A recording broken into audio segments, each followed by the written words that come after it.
Welcome to News 13's Coronavirus Virtual Town Hall. Today we're discussing changes for outdoor recreational activity in Pennsylvania. Golf courses, private campgrounds, and private fishing charters are allowed to start on Friday. And people are taking this to mean that they can spend more time outdoors, like hiking and biking. Joining us now is Elissa Garofalo. She is the executive director of the Delaware and Lehigh National Corridor. And Elissa, COVID-19, what a way to get people outside. I know this is always your mission, and you've been lucky enough not to have to close the trails through all of this. What is it like out there?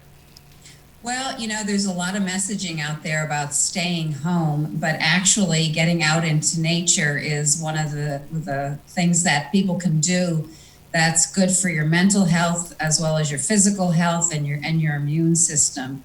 We are fortunate to be able to react rather quickly and get the word out about the proper way to be outdoors and on the D&L trail. Now it's like 6 weeks ago. I can't believe it's gone on this long. But we are seeing usage on the trail that's comparable to what we might see, in midsummer. And it's, barely spring. So we've definitely been seeing a lot of activity out there, and people are enjoying it, but there are some precautions that should be taken. Well, Lisa, let's talk about that. The D&L has been open the whole time since the coronavirus started, but there are signage and things there that, to tell people what they should be doing when they're on the trail. Right.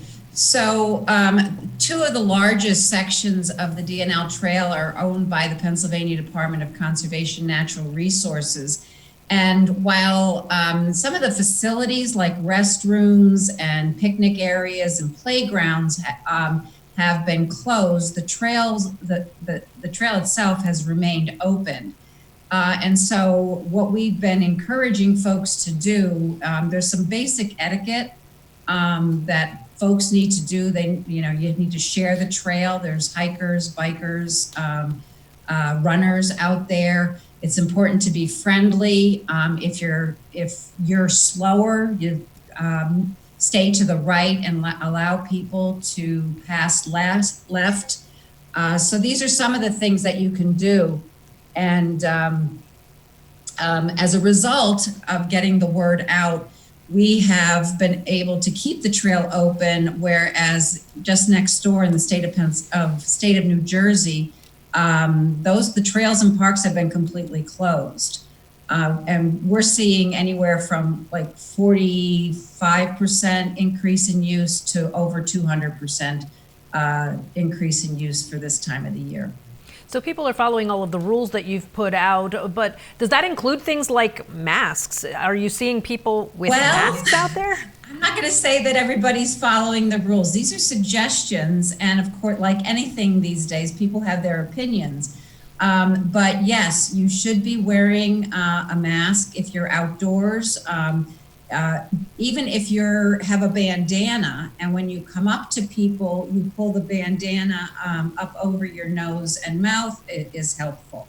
Of course, you keep your 6-foot distance. The D&L trail and most of the better trails are 8 to 10 feet wide, so it's possible to do that. And it's important to do these kinds of things because, and stay indoors if you're not healthy. It's good for healthy people to be outdoors, but if you're not healthy, you should not be raising the risk for someone else to get infected. Our hospitals and medical facilities are busy enough. We don't need, others going there that don't necessarily need the help.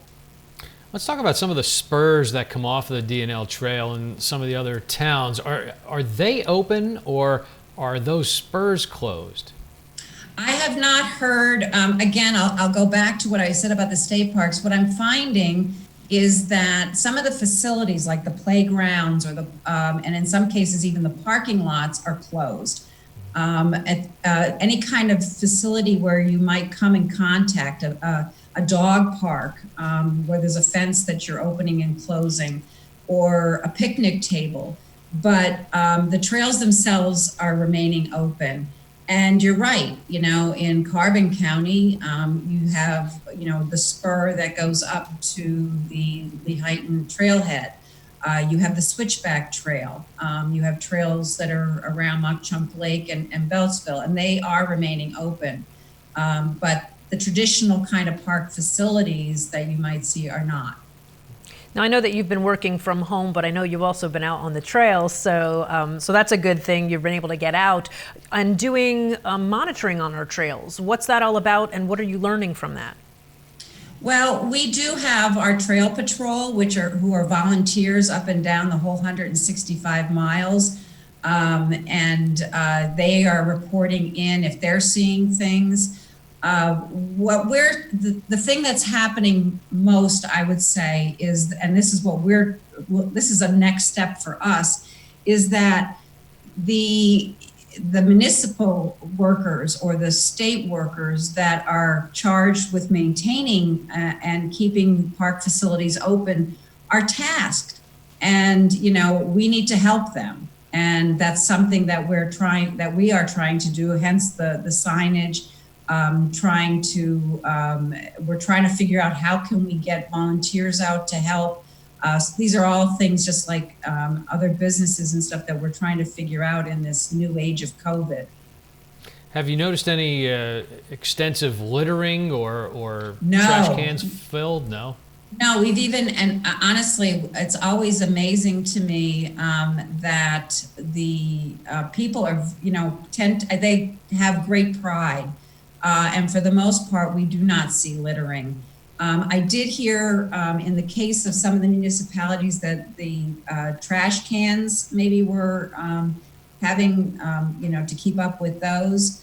But for the most part, on the trail itself, people are amazing in the way that they do take pride in their local section of the trail and keep it picked up. Some people are even going out and doing their own, with gloves and pickers and things, doing their own little cleanups. The state park, Lehigh Gorge and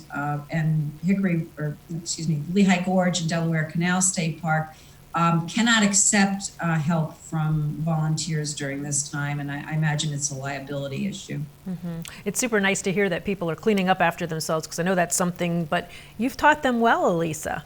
I think that's partially up to you there. What about trail etiquette?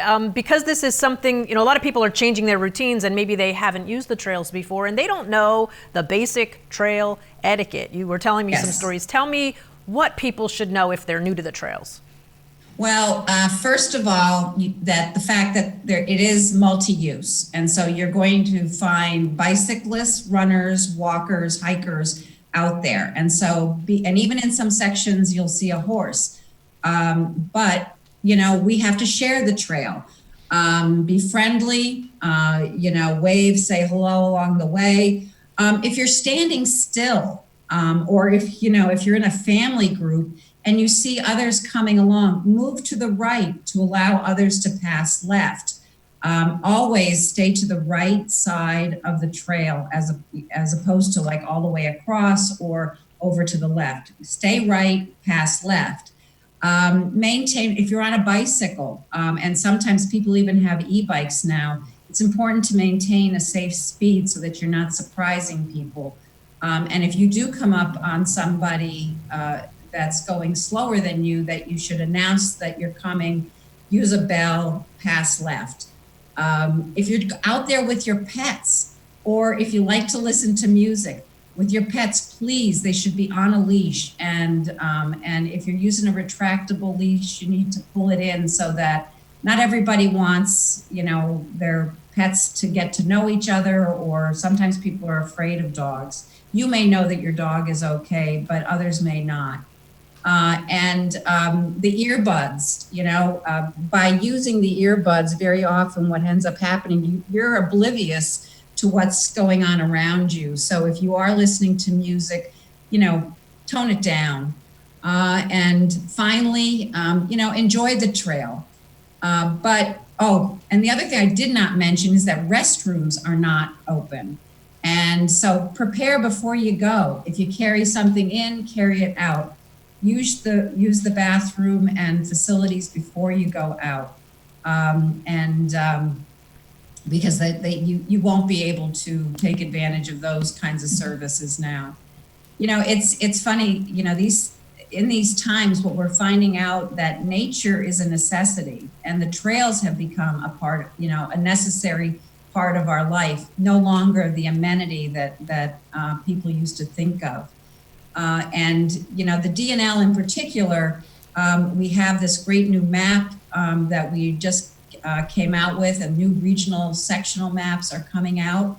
And it's accessible to more than about 150 different communities. And that's an amazing asset so try to stay local and use your stretch and take good care of it. Does the DNL Trail have any hours of operation that people should know about? Well, the one thing that people think that even though we're the umbrella organization and keep all of the owners together, the trail is actually owned by more than a dozen different property owners. And but it is, for the most part, it's open. There are some local rules and regulations. Say if you go to East Penn at the boat launch where the trail goes through there, that park may have some local rules, and you should be taking taking good care to follow those rules. And we're the one organization that we do support the partners that own it, and we're kind of the glue that keeps it all together. And we're still planning to do our half marathon in November, and all the proceeds from that event, and we're going to be promoting it more locally for walkers. All the proceeds go to help maintain and make the trail better. And you can find on our website different ways that you can give. I know you went on a bike ride personally with a couple of your colleagues yesterday, and you took a GoPro with you. Good for you. I did. How did that go, and what did you see? Anything special on the trail? Well, yesterday was really nice because I saw the people that I did see, many of them were wearing masks and, and following, the directions. It's always great to go out because, it follows the Lehigh and the Delaware rivers, and you have the beautiful remnants from the canal era. And the GoPro, the reason this was my first time using it. We are taping runs, bike rides, and walks to help promote and use during Get Your Tail on the Trail, because that'll be kicking off. That wellness challenge with St. Luke's will be kicking off on May 1st. All right. Just lastly, Elissa, as far as those trailheads, and sometimes they get really, filled with people there, that you should move and look for another place to get on the trail. Is that true? Well, the one thing that you have to remember is that there are a number of different trailheads. Try to stay local, but you might want to go if you find one that's particularly busy. You might want to go to the next and try to, distance yourself. What I have found is sometimes there'll be lots of cars, but not so many people. So just make sure that you are keeping a distance. We don't want to encourage people to travel, even though it is a long trail, just because, the CDC and the governor's office are encouraging people to stay local. Yes, I think that's some good advice. And I think also probably you're hoping that when this is all over, that maybe all of this will, if nothing else, we'll get through it. And maybe people will have some new habits about spending some time outside. Absolutely. And we are finding people that, never even thought about it, either getting out there or they're realizing that it's there. And so we hope that one of the new habits that people learn in all this is the value of getting out. And I don't, and if people can't get to the trail, walking in your neighborhood, on a country road, or, on your property, all of it is good. But, we obviously, having this system in our backyards is a huge asset. Great benefit. All right. Thank you, Elissa, for joining us today. We really appreciate your time. Thank you for having me. Stay well. You too. Restrictions on golf courses have been lifted in Pennsylvania. Starting Friday, a half dozen golf courses in the Poconos will open. But how will play differ than before the pandemic? Joining us now is Mark Oney. He's a Middle Smithfield Township Supervisor. He's here to discuss the municipality's public course at Country Club of the Poconos in Marshalls Creek. Thanks for being with us, Mark. Thank you. Thanks for having me. So Friday, what changes can people expect at the golf course? I'm sure there's a number of them. Well, first of all, there's no walk-up play. Everyone will need to call for a tee time, and we'll get them all straightened up so they're just staggered in their times. Probably 20-minute tee time between tee times to start with, so we can make sure people are long on their way before the next group comes in. No scorecards or pencils on the cart. Nothing that can be touched from person to person. Our staff won't be handling the bags. You're going to unload your own bags and load them onto the cart. There's a laundry list of things, but it's all to keep everybody safe. I mean, our employees as well as the customers that are using the golf course. Sure. Mark, do you think this is going to increase the time of play for 18 holes? Well, I don't think so. One interesting thing that we're doing, I didn't finish all my points, but we're not going to be touching the flag sticks. So there won't be any flag sticks coming out. What we're going to do is put a pool noodle over the bottom of the flag stick to cover the cup so the ball doesn't go in. Pretty novel idea, but your ball actually, when it hits the pool noodle, is considered in. So you won't have the time spent green, taking the pin out. It'll be more, I mean, for real golfers, it might not be the fun it always is, but for those of us that just like to get out and hit the ball around, it's a target to that. And again, it's all in keeping us safe. Yeah, no more rim shots that just barely made it. Was that a gimme? Yeah, none of that. That's kind of funny. Yeah. Well, you hit the pool noodle, hit the pool noodle or hit it again. Hit the pool noodle, right. Well, that's interesting. A lot of interesting ideas, I'm sure, came out of trying to figure out how this was going to work. Do you expect to see a good turnout on Friday? Yes, tee times are filling up for the weekend. It's supposed to be gorgeous, from what I understand. There's calls coming in almost as soon as the governor announced it. We had calls coming into the pro shop. So I think people are looking to get out. And again, it's all in a matter of keeping people safe. How do we do it and make sure everybody stays safe?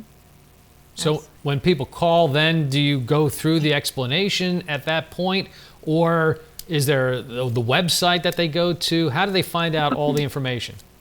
Go to the golf course website, which is on the link on the Middle Smithfield Township website, and all these rules are there. We'd ask that people read it before they come out to play. I'm thinking, like many things are, when you have different steps that you have to take, there'll be things missed in the translation or missed over the course of time. Our staff won't be able to say all these things every time. So I think it's best if people just read it over on the website before they come out, so they know what they can expect of us and they know what we expect of them. For sure. One big one though, I think people would probably be interested in knowing is, do they need to bring a mask? Well, we're not requiring a mask, but what we're doing is it's actually one golfer per cart, unless you came in the same car. So if your family that would be in a car together, you can be two to the cart. Otherwise, we'd ask that your group play alone in the cart for safety. Right. Do you have enough carts to have that many carts on the out at one time? Yeah, I believe we'll get there. We're okay, I believe. It's still early in the year. I don't know that it's going to be full-blown summertime mad rush weekend, but I think we'll get the hang of it and turn them around pretty quickly. All the golfers will be asked to put their carts in a cart corral at the end of the round. They'll be asked to empty their own trash into the bin so our folks don't have to touch it. And then we'll keep those carts and get them all rinsed down and sanitized before they go back in the line to go out again. So everything's been thought of. Is the pricing any different, coming out to the golf course in this situation? Not any different at this point. We would be into our May pricing anyway, and We'll see how things go. We do have a Tuesday special. It's $25 on Tuesdays, so that's always a day to take advantage of it at Country Club of the Poconos. So then I guess what you're saying is that starting Friday is the opening, and then you're going to be open. I mean, you're going to be open every day, correct? There's not going to be a day off. No odd days off. That's for sure. We want to get right into it. There's a lot of people ready to play, and we want to be there and we've been taking care of the course all along too. Our grounds crew has been out there all spring, just making sure we're ready to go. So we've been waiting for this day for a long time. Yeah, I bet they have. I know that the golfers have been waiting for this day for a long time too. They're really anxious to get out there. But with everything else happening in the world, do you think that the situation going on is letting some people think, maybe I should try golfing for the first time? Have you gotten any calls from those people that say, I don't really know how to play or what I'm doing, but hey, I want to come out? Not yet, but I got a feeling there were probably people out there thinking that this is a good way to be out there and not be too close to other people. I know when I'm on the golf course, I'm usually on one side of the fairway and my partner's on the other. So it's not it's not typically real close socially anyway until you get in that cart together. But, for new golfers, we certainly are out. We're there for them and would appreciate them coming out and giving it a try.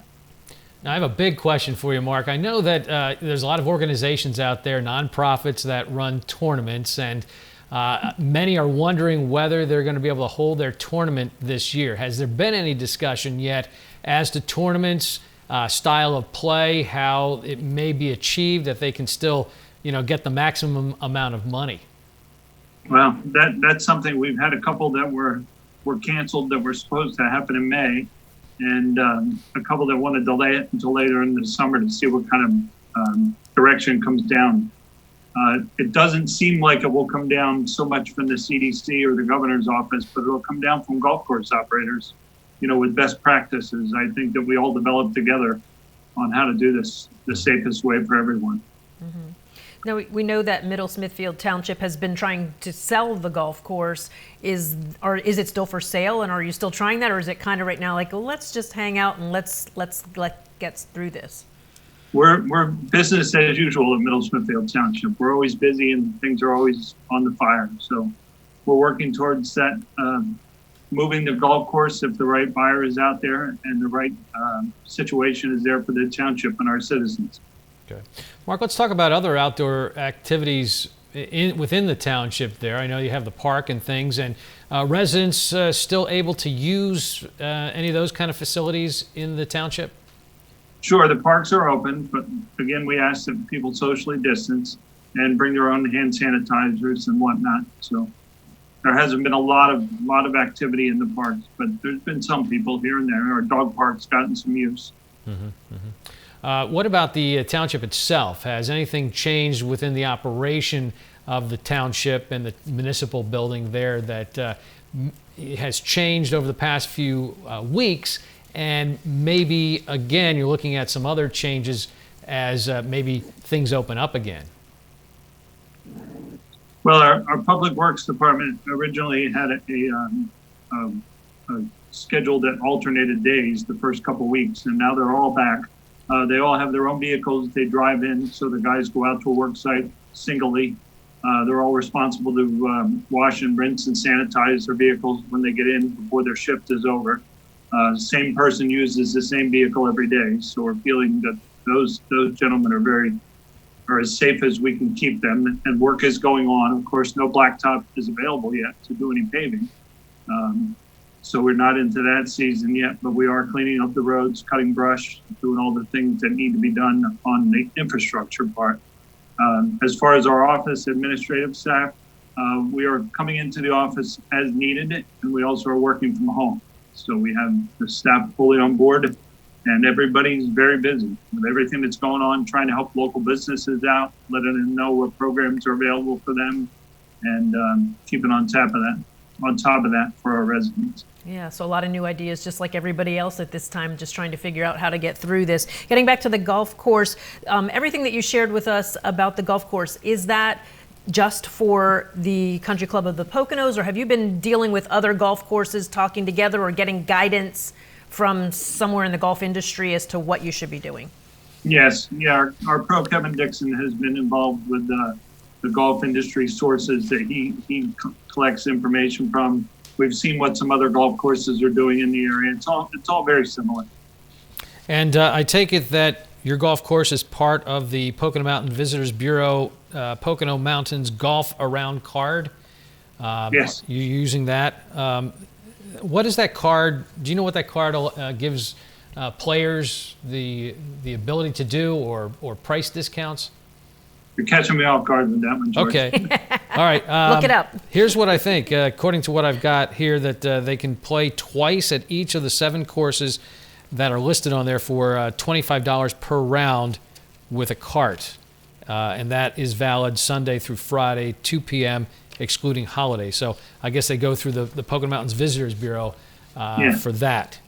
But what about pricing, Mark, at your golf course? I guess weekdays a little different than weekends. Yeah, it's a lower rate, and also a lower rate for Middle Smithfield Township residents during the week. And then during the weekend, it's pretty much full fare. We also have memberships available. A little light on the sign up so far this year. I'm not sure on the numbers, but I think people are waiting to find out, just when the season was going to start, and then go from there. A lot of people join on the first day the course opens. They don't want to spend that money to be a member until they really have to. Right, Sure. right. And what about you? Are you going to get out there and do some golfing? You said that you are a golfer, right? I'm going to do my best. Last year I didn't play much, but I really have an itch this year to get out there and enjoy the fresh air. It's not much of a winter, but it's been a long spring. And should people know at the course, I guess the clubhouse is closed to the public. What about food? What about restrooms? Restrooms in the clubhouse, yes. Unfortunately, porta potties look like they're not going to be available. I don't know how we would sanitize them after every user. So Right. Our advice is you can stop by after the 6th hole in the clubhouse and use the restroom again if you need to, and then hopefully everything works out all right for everybody in that regard. Yeah, we're certainly. Food. We don't have any food plans at this time. We do sell alcohol, so there's no alcohol from off the course allowed on. So they would be able to purchase alcohol or drinks or light snacks at the pro shop. But we're trying to limit access to the facility itself. So most of it would be through the door from the golf club. That's why we're letting the tee times go 20 minutes apart. So there's plenty of time to get people in and get what they need and get them on their way. Sounds like a good plan, and I'm sure everybody's excited. Actually, just to get out there, they'll accept all these new rules because they just want to get out there, right? Mm-hmm, sure. Yeah. Well, Yeah, thank like you. I said, the rules are there, and if people get used to them after a time or two out, there won't be as much explaining at the front door. Absolutely. Yep. Well, thank you very much for joining us today, Mark, and thank you to both of our guests for joining us on today's special virtual town hall meeting. Now, for the latest local news on the coronavirus, you can watch the Pocono Valley and Night Reports here on BRC 13, only on cable.